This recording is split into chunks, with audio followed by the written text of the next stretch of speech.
Hey guys, so today I want to talk about tips I wish I knew before the testing day of the Pcat. If you're here to get some advice on what to use to study for the Pcat, this isn't the right video. I made a video before this one called Pcat Study Materials I Recommend, so check that out if you're looking for a video like that. This video is a little different. It's more about the day of the test, the study environment, what time to be there. There's a little things, knickknacks that you may not realize that can distract you and may prevent you from doing the best that you can. So my test was held at noon. They recommended to be at the testing center at 11:30. I did come at 11:30, and funny thing was I was the second last person to start taking my test.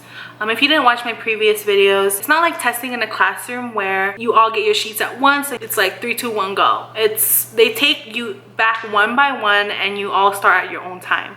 Even though I was there 30 minutes early, I'm not exactly sure what time I started because they made us put our phone away, but it was so hard to sit there and wait to take the test because they had to take one by one person in, and it took so long. It felt like forever. You just wanted to be in there and start studying before your short-term memory went away. So you may have been told that you're given kind of like a whiteboard on the Pcat. I thought it was going to be like a whiteboard. That's what I read and that's what I've been told, but it's actually more specifically kind of like a laminated piece of paper. It looks like something like this.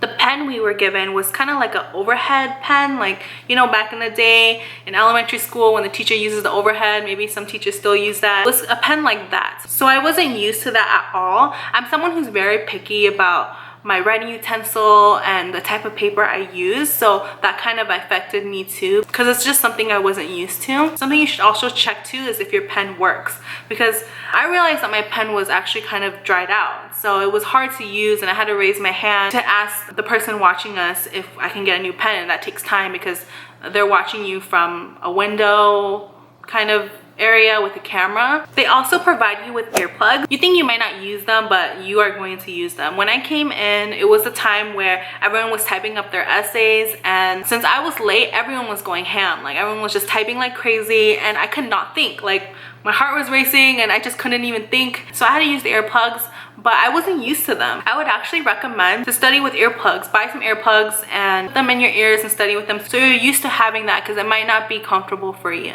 Next tip I want to talk about is the testing break. I believe the exam is about, what, 4 or 5 hours long, and you get a break in the middle between the sciences before you jump into math or reading. I forgot the order. You get this 15-minute break, and I took it because I was just scared that I might need to go to the bathroom.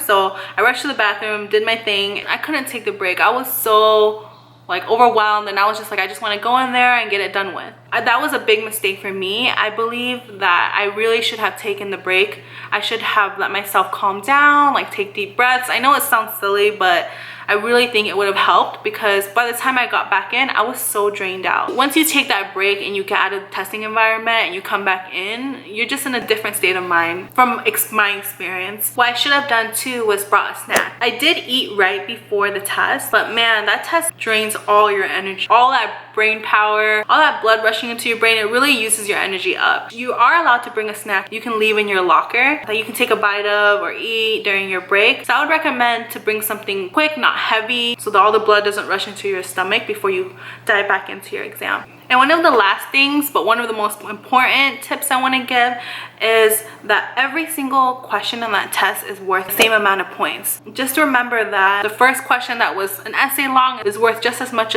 amount of points as a standalone question. So if you don't know an answer to a question in like a minute, I would mark C and write it down, write the number down, and move on. If you have enough time left, go back and try to do it again. I made that mistake during the math portion. I didn't even get to see a couple of questions in the end of the math portion. If you don't know it, just mark C and move on. You want to get as many questions answered as much as possible. You don't want to miss those easy questions that could be in the end of that portion for one question that was tough and that a lot of people probably got wrong anyway. But yeah, so that's all the tips I have on the testing day of the Pcat. Hopefully this helps out and gives you an idea of the test day. If you want a more in-depth video on the testing day, I do have a video called My Pcat Results and Experience. It's very detailed. I'm just jabbering, just letting my heart out about what happened. But this is my experience for the test. Everybody experiences it differently. Maybe people don't mind the earplugs or the laminated paper, or don't need to take a break, but this is what I would recommend to anyone who would ask me what to expect on the testing day. Alright guys, so that's all I have for you today, and until next time, bye!